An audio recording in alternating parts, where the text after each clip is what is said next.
এই জুতোটা এখনো পরিষ্কার করোনি কেন?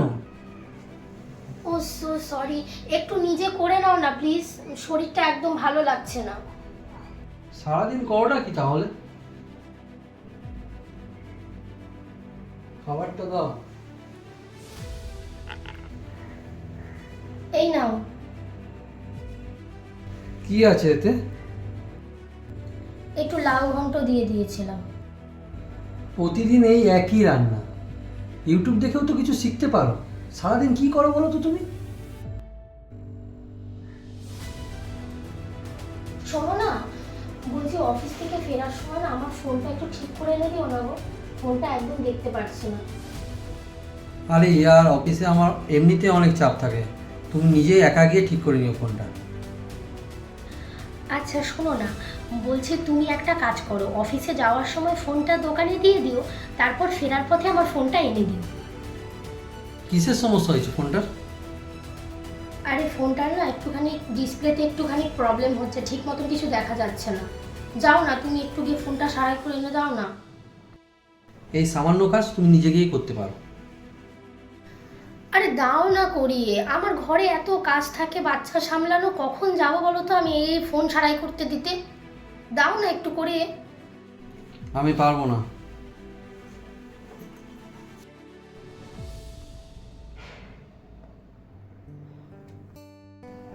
টিয়া, টিয়া, ঘরে একই অবস্থা করে রেখেছি, ঘরটার গুছানো নেই। কোথায় গেছে ও? টিয়া, কোথায় গেছে ও? টিয়া,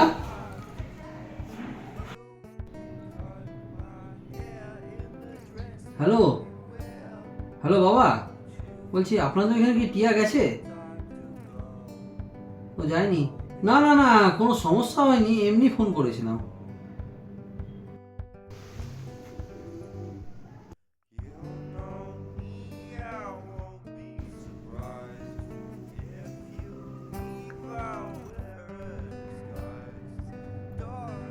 হ্যাঁ রূপা, বলছি বান্ধবী কি তোমার তোমার বান্ধবী তোমার বাড়িতে আছে? ও যায়নি না? হ্যাঁ হ্যাঁ, ঠিক আছে ঠিক আছে।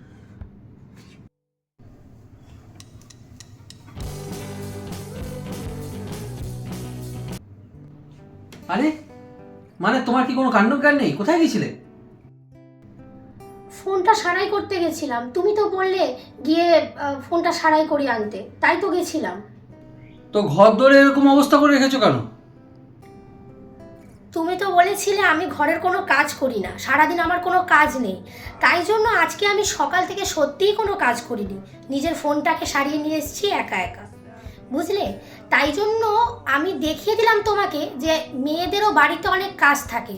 তুমি ভাবছিলে না যে আমি তো অফিস করি না, বাইরের কোনো কাজ আমাকে করতে হয় না, ঘরে সারাদিন হাওয়া লাগিয়ে বসে থাকি।